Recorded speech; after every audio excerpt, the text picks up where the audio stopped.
now willing to ask for all the form ECHA if there's a dispute and say, how did you get your numbers? Show me what you added together at each ward, each local government to come to your result, except the courts are willing to do that. But where e-transmission does not supersede manual collation, whatever figures comes out of your already manipulated manual collation becomes declared as the winner. We saw how Opebolo became the governor of Edo State. So it is important that what we currently have, we know where the banana peels are and work against it in having credible elections. Hotel, big brother, excellent morning, sir. Please go ahead. Hey, good morning, guys. Can you guys hear me? Yes, we can. Good morning. All right. So I just want to say that, so first of all, the process of nation building is not easy. You know, you start like as if you are starting, little progress before we get there. We're not going to change Nigeria overnight. And one of the important process is fixing our election. And first of all, we have to look at where we are coming from the 2007 election, and where we are today. We've made a lot of progress. And each election cycle, we just have to fight to make sure that it's better than the last. The people that we are fighting against, these are interests. They have so much to gain. And because they are not, they don't believe like they have to be responsible to the people, so they'll do whatever they have to entrench themselves in power. And so this discourse is very important, and it's important for us to talk, but it's also important for us to take action. Concerning the election reform that we're hearing, I think a lot has been said, but I think it's important for us not to also be distracted. We were distracted the last time because I even say we were hoodwinked by INEC, by the people who were going to play us, but we didn't know. They say, oh, there's going to be IREF, but if you look at the small print, you realize that IREF is just meant to bring transparency to election.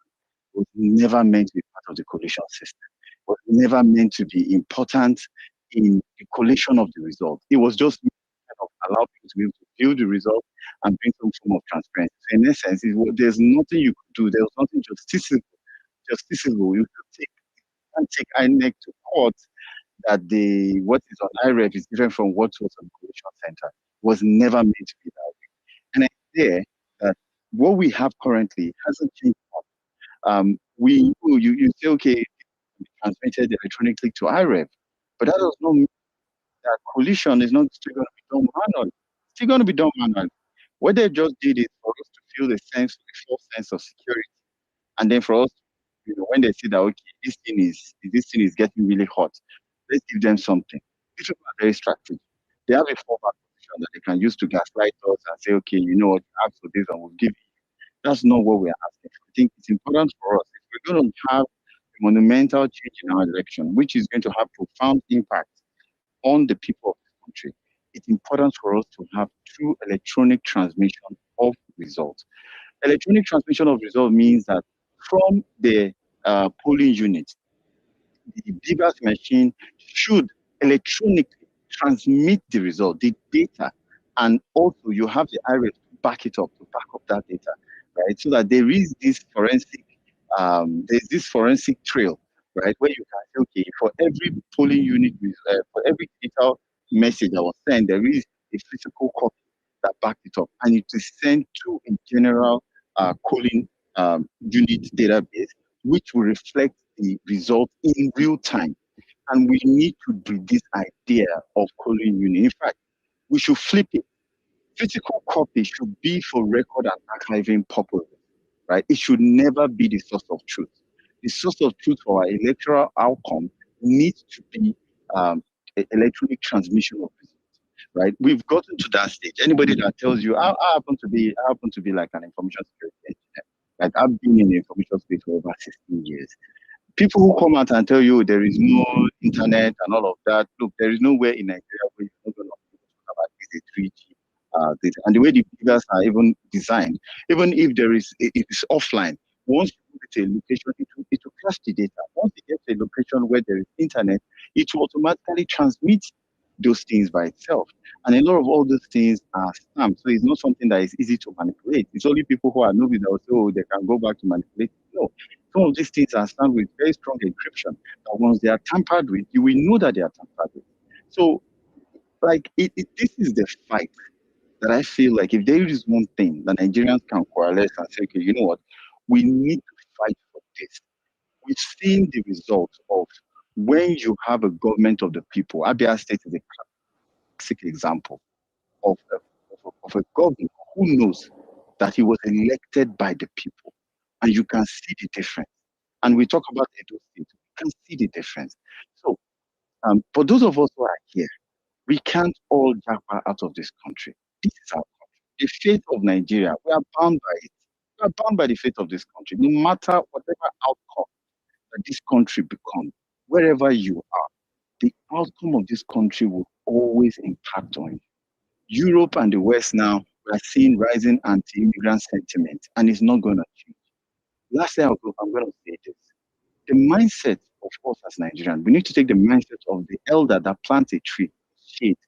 They know that they may not enjoy, but for the sake of their children, we should do everything, even if it doesn't impact our outcome.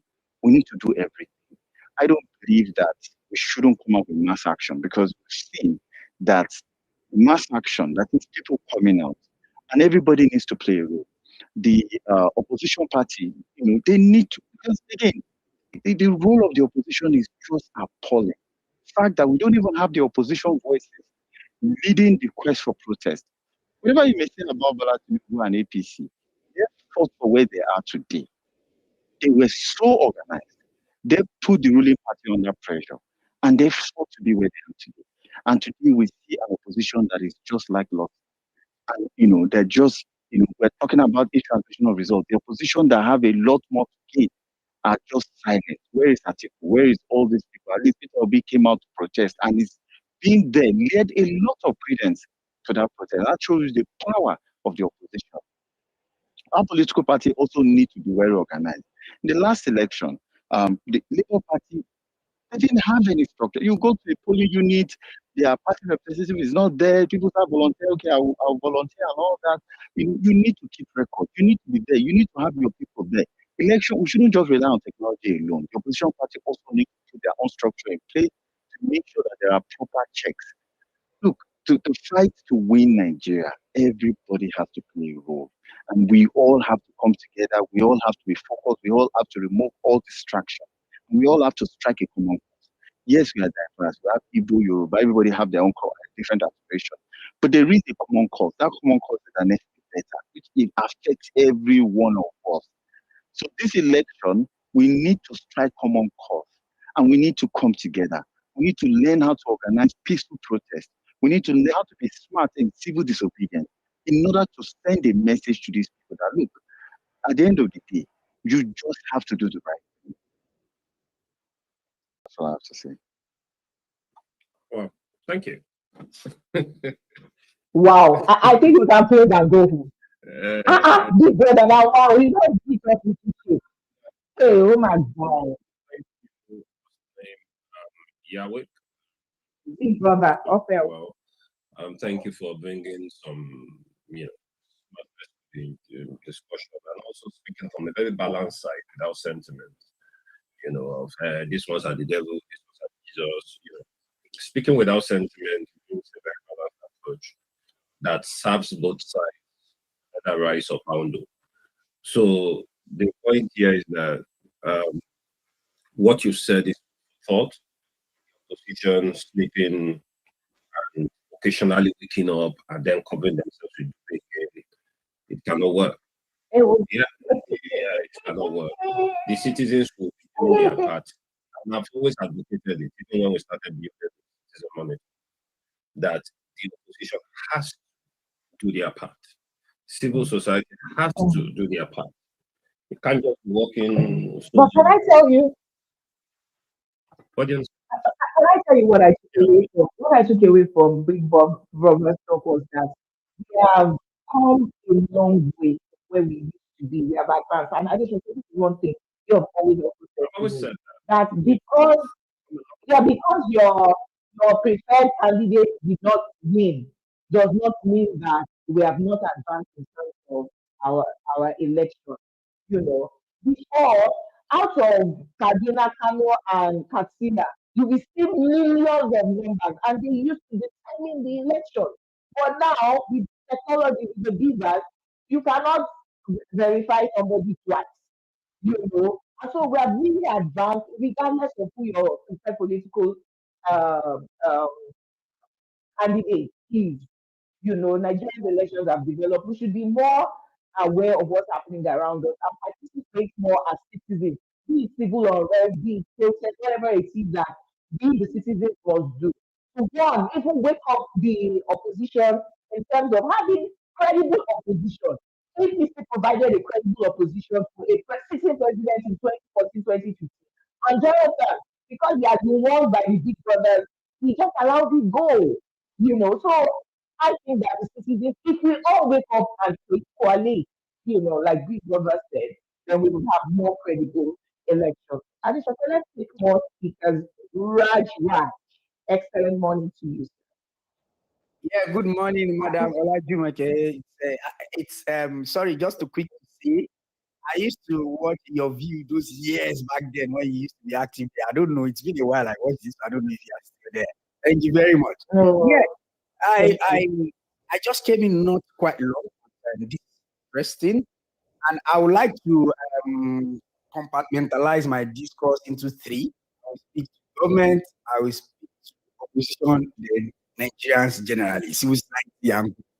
Now, I believe the success of every project is based on how well stakeholders are managed. So, stakeholder management is very, very key.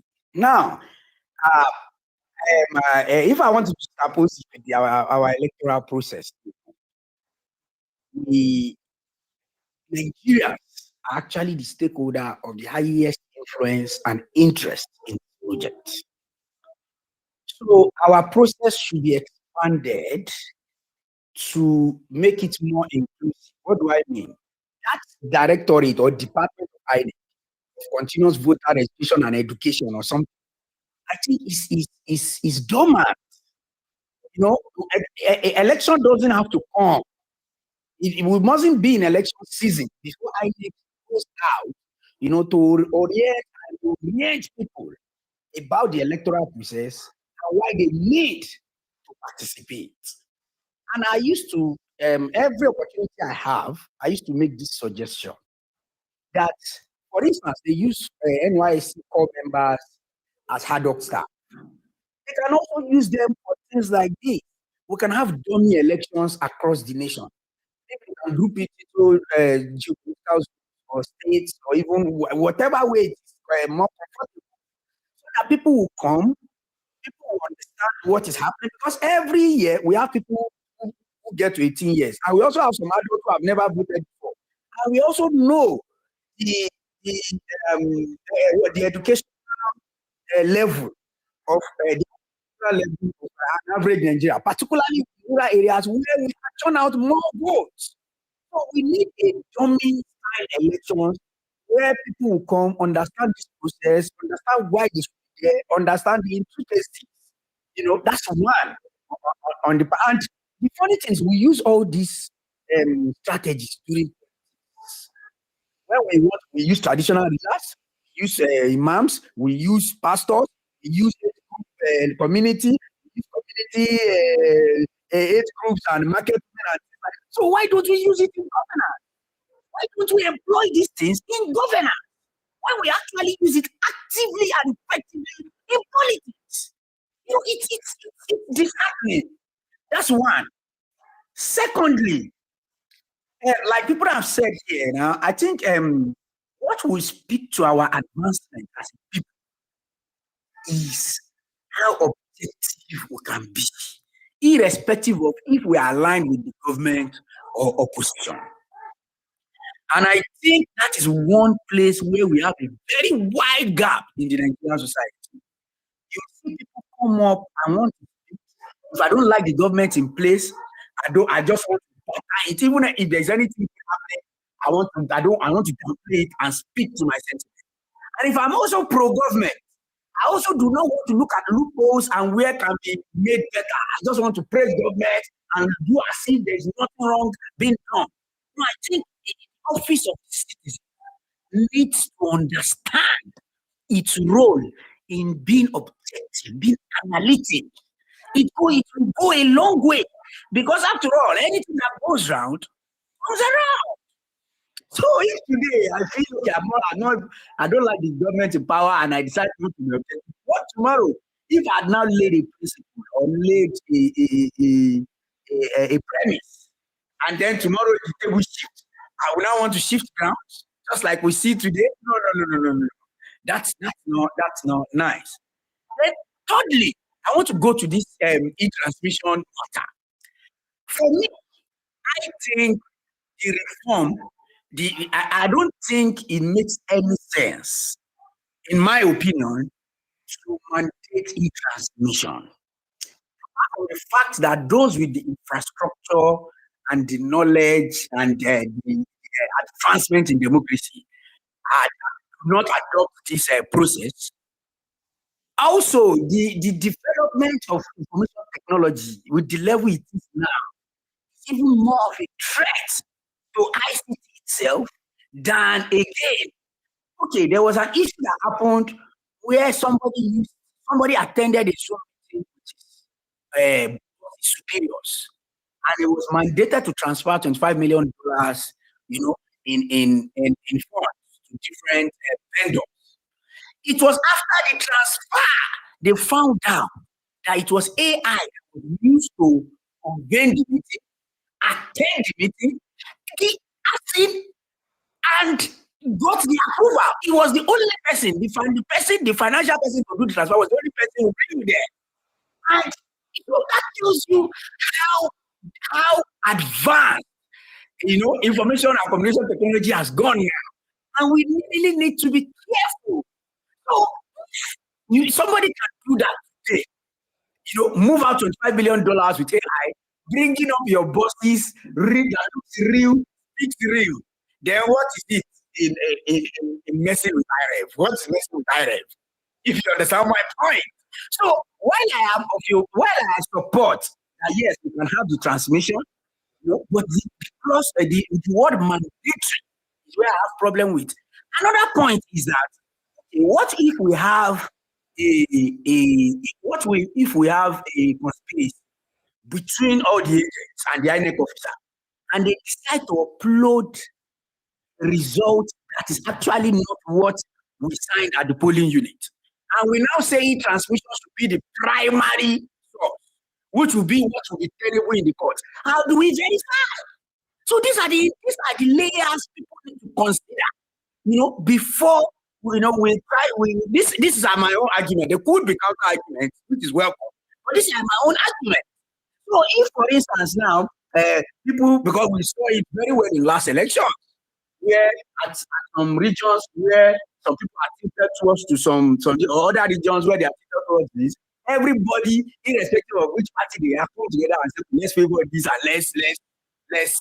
And then, so how do we, if we now say IRF should be the primary source by the virtue of our civil engagement and say, no, IRF should be IRF, how do we get to know that, okay, this copy that's on the IRF is actually not right? And you see, so the only way that's practicable to do that is to refer back to the hard copy, which is why some of us are saying, no, while we agree and accept that we can have parallel upload through IRF, let's still maintain the primary document as the hard copy, so that it can serve as an experiment, in experimental design, control, so to say, can serve as control. Moreover, these things are coming up in pictures. It's not like they are collating. It's not like it is, I want you to upload it to art. No. So I am somebody who actually agree to us having those parallel, both the paper and the e-transmission. Oh yes, you know. But to say let that e-transmission be the mandatory, and by the virtue of that becomes the primary source of information that it is now tenable in court, is very dangerous, very, very dangerous. So, so I'll land now. So that's my point. Now, on the opposition, you know, I think I've spoken to them before. I think we need to do better. You know, when people have spoken about how APC will give a formidable opposition, there is this thing they do in UK where opposition have parallel government, from their own ministry of peace, from their own institution. When government bring out policies, they criticize its objective. They outline what is good there. They outline what could be done better. You know, that is opposition, not this area boy approach, propaganda that doesn't make sense, or let me just leave it there. Thank you very much for this piece. I think it has been enlightening and insightful. Thank you. Fantastic submissions all through, Raj. I wasn't going to respond to you and just go on to the next speaker and say that I think Dr. should respond to what you have said in terms of how a transmission can be compromised. But this one that you talked about, the shadow government. Remember Pastor me last year forming the shadow government, all of a sudden from every angle different attacks because of he wanted to create the shadow government. So the political party in power, they don't take any. Anyway, Chief, I see your hand up. Let me go to you and then come back to additional question to respond to how each transition can be compromised and what can we as a citizen do to prevent it. Good. I greet everyone, and thank you for this Excellent space. one. Citizens, yeah. So the first thing I'm going to say is that I think that if we don't know enough about it, certain topic, it's better to listen to those people. The fact that IT systems can be compromised has not stopped IT from being a key business enabler. That's why you have people who certify. There's a course certified in information systems auditors, certified information security auditors. There are all kinds of controls that are being built. But it still would not stop Citibank from transacting billions and billions of US dollars. So the point of the matter is that the concerns